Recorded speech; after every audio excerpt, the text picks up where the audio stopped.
Well, good day and welcome to SOP, Save Our Planet. My name is Gary Willing, and I hope you're having a wonderful day wherever you are. And I'm also hoping that you make this one of the most memorable days of your life, however you want to do it. Just don't break any laws. But it could be one of the most memorable days of your life if this is new information to you and you just happen to stumble across this channel for the first time. And you take some time out of your day to listen to this video, and then you take a little time out of your day and you do what I'm about to suggest that you do and go to the Share International site. Link is at the top of the description portion of these videos. And then you take some time and you read about what I'm talking about here, about Maitreya. And you might not believe anything that I'm saying about Maitreya, but you might go, yes, I think we need peace, because it's been on your heart for years that we need to create peace around the world. But you might not know how to do it. And then you might read a little bit about what he's saying about the need to bring about justice. And the only way to do that is to bring about the principle of sharing and those kind of things.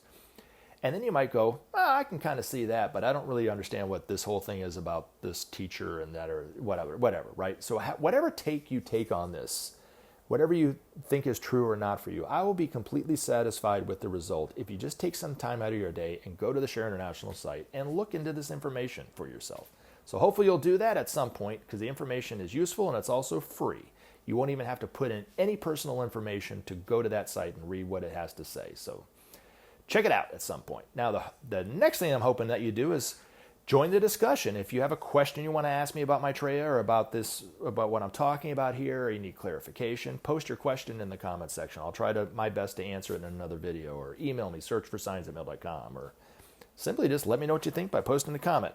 Now, I want to dive into a comment coming from Rick, and it's about, he talked about the 3-eye atlas. I don't want to focus on that portion of it. I appreciate what you said.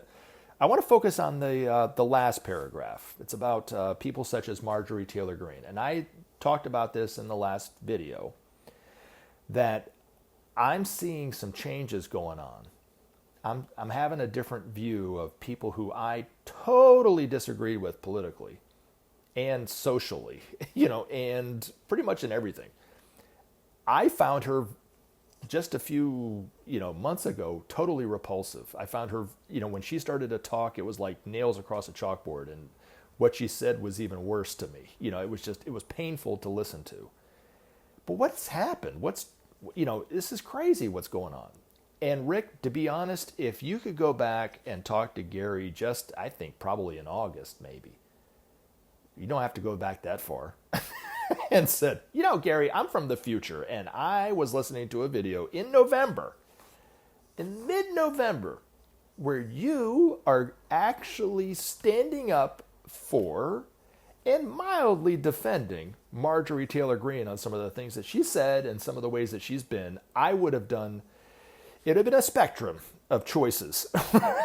So it would have either been, I would have just totally blown you off, said you were crazy, that would never happen, to slapping you in the face, and anywhere in between. I wouldn't have slapped you in the face, but I would have said you were crazy. I would have said, there is no way, that woman is totally off her rocker. And then if you would have said, you actually kind of said some of the things and kind of agreed with some of the things that she said, I've been like, what happened to Gary? Is he did he have a stroke? Did he get hit over the head? I mean, what is going on? And you said, no, it's some of the things that she's been saying you've been agreeing with. Oh my gosh, I'd have been like, oh man. So, I'm sorry to laugh, because it's just so crazy what's going on. But it's extraordinary.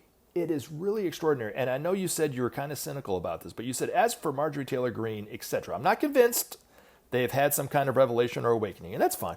Maybe I'm just being cynical, but I think they're starting to see the writing on the wall and trying to avoid jail in the future. But I agree, the cracks in the right-wing wall are starting to show, and for whatever reason, it's a good thing. Well, thank you for your comment. Now, it's okay to be skeptical. It's okay to kind of, look side-eye at some of the things that these people have been saying. I get it, right? Try not to be cynical. Try to guard against cynicism at all costs, because that is, A, not necessary, and B, can be the wrong thing to do, and C, can be destructive if you're too cynical, right? But I get it. you know, because she sounds totally different than she did just at the beginning of the summertime, but what happened? Well, I think, and I could be wrong. I've been wrong before, and I was wrong, I would have been wrong if you would have said that I would be agreeing with some of the, and seeing some of the things that she said and going along with it a little bit, right? I would have been wrong if you would have said something to me back in early summer, because I would have said that would never happen. So I'll admit when I'm wrong. So if she turns around and drops the facade and starts saying, I got everybody right fooled, right? Then, maybe you were right. But what I think, and this is just my humble opinion, is I think that she and others on the right, such as Tucker Carlson, Candace Owens, and some other people that I've talked about and mentioned by name, and others that I didn't, because I don't really know their names that well, are having a little bit of a opening of their heart. It's not a total revelation. I don't think she's going to be, hanging out with AOC and the squad anytime soon and label herself as a Democrat.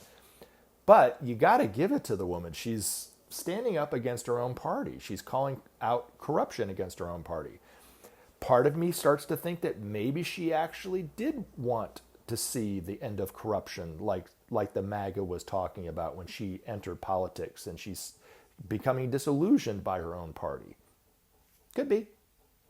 It's very hard for people, especially people like her, and I'm not singling her out because there's a lot of them like her, that it's very hard for them to see the faults in themselves. It's much easier to see the faults in others, and we're all guilty of this, right?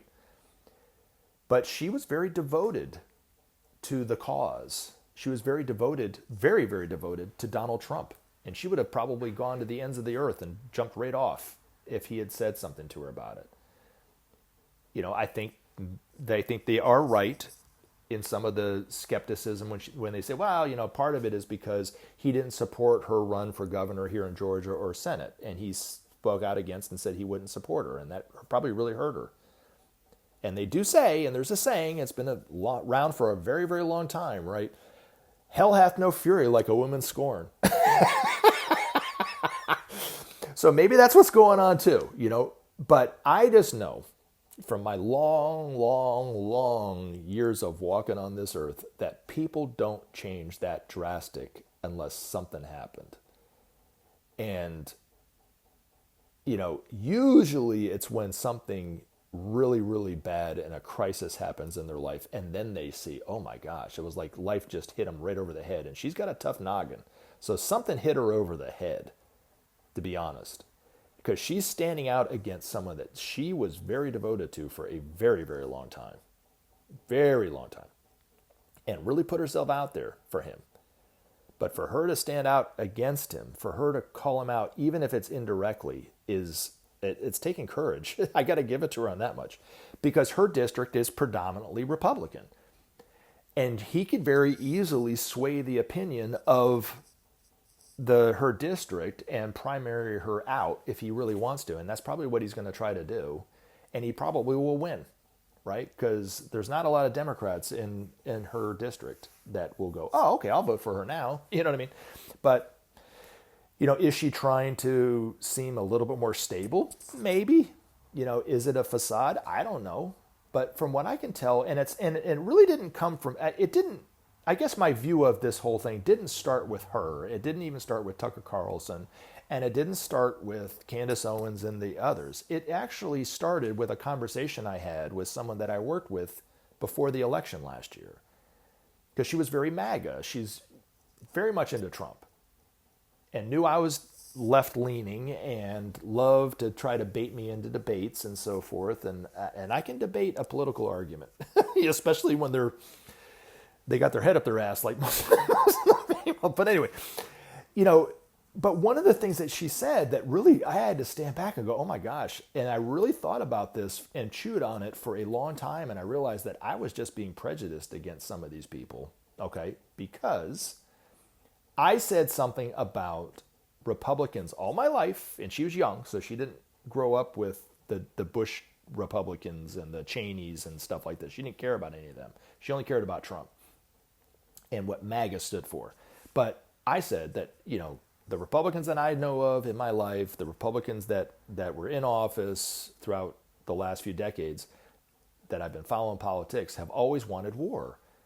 They've always been these war hawks. And like I said, it's not just the presidents that are Republican that are like this. There are Democrats that are like this too, don't get me wrong. But by and large, the Republican right wing has always been more war hawkish than the left. Always.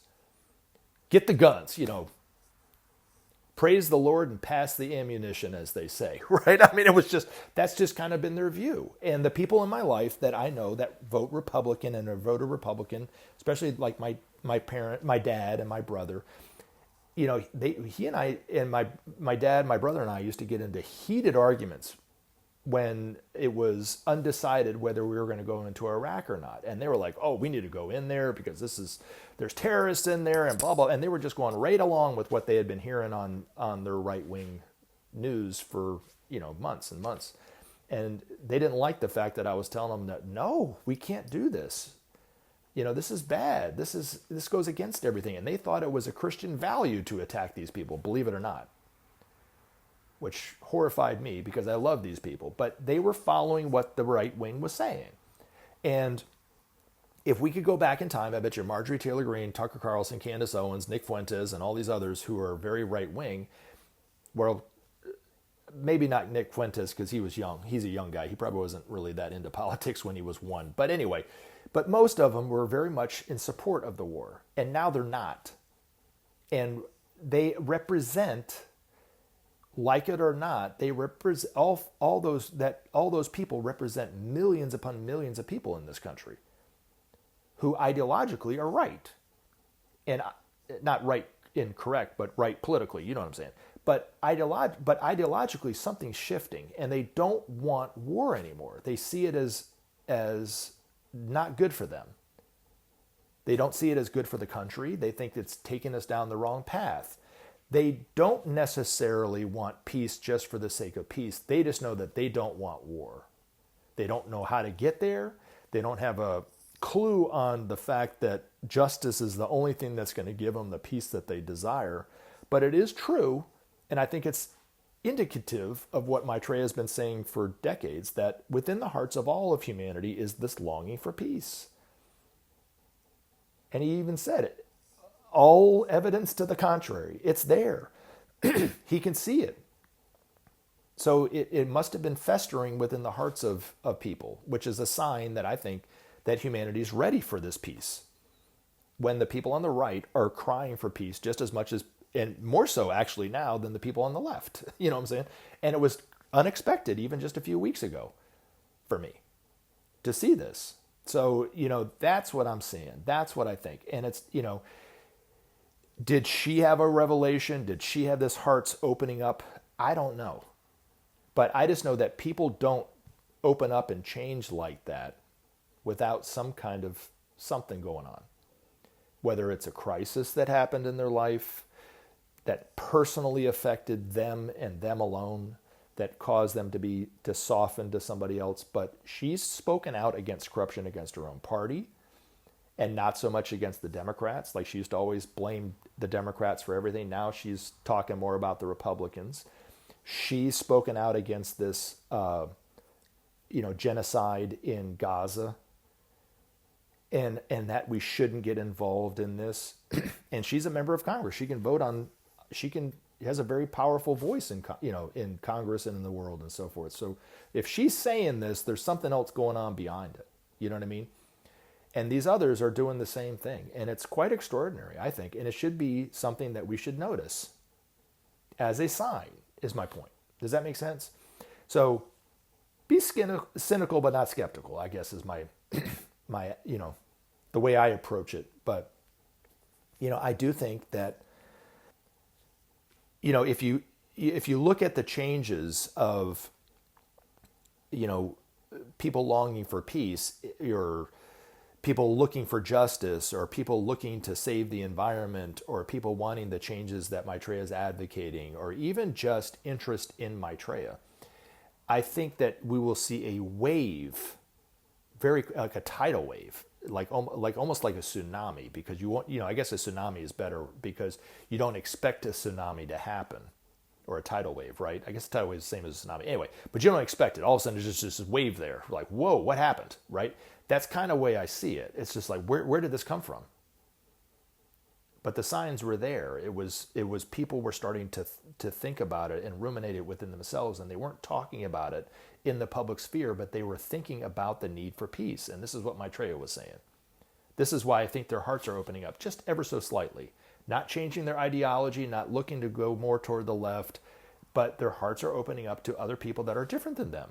It's true, and it's something that, like I said, that should be taken note, right? But the other thing too, and this is something that, two things that I want to talk about that happened historically in reference to this information. But when Maitreya made the announcement made the prediction, that the Cold War would end, it was never expected for that to happen. I'm sure people that read Share International at the time went like, he's done pretty well so far, but this is not going to happen. And then it did, and it happened fast. So I think it started in November of '88, if I'm not mistaken. And if you go back to the beginning of the year, nobody had expected the Cold War to end. And at the end of the year, it was over. It was done. And Germany reunited, and the Berlin Wall came down, which was a huge sliver between the East and the West, and it was just there festering into a possible world war, that wall in Berlin. And it came down, just like that. It just, in an instant, it came down. That's the first thing. The second thing was the interest and the wave of people looking for Maitreya when Ben made the announcement that he had given a interview on American television. People just went crazy trying to find it from all over the place. I mean, in the internet, they were talking about it, and this was, 2010? And it was just like, where do these people come from? These people were talking about Maitreya up until like about a minute ago, right? And it was all of a sudden, there was this tidal wave. And I think it will be the same thing, this change that we're seeing. I know you want to see the changes too, just as I do, Rick. And we think that there's nothing going on, and it's just another day. It's just getting worse, But this wave of enthusiasm for change, this wave of enthusiasm for justice and peace inspired by Maitreya will be a tidal wave that will happen very, very unexpectedly and quickly. And when his head, as Ben's master once so eloquently put it, peaks above the horizon, and people will go, oh, that's him. That's the guy. You know what I mean? The interest in what he has to say and the wave and the inspiration behind what he's saying it will be like a wave we've never seen before. It will be faster and more changing on planet Earth than the Berlin Wall coming down. This is just my opinion. And this to me is a wonderful start to see the people on the right, who I always thought were going to be the obstructionists to peace, the obstructionist to maybe justice and the principle of sharing. Their hearts are opening up enough to where I think that when Maitreya starts to talk to people like them, they are going to want the same changes that he's saying. Does that make sense? I know it's kind of a roundabout way to kind of finish it, but I love you guys, and thank you very much for the comment, Mr. Rick, as always, and I look forward to putting up videos in, when? The very near future. Have a great rest of your day. Remember to take action and help SOP save our planet. Thanks for listening, and we look forward to talking to you again in future videos.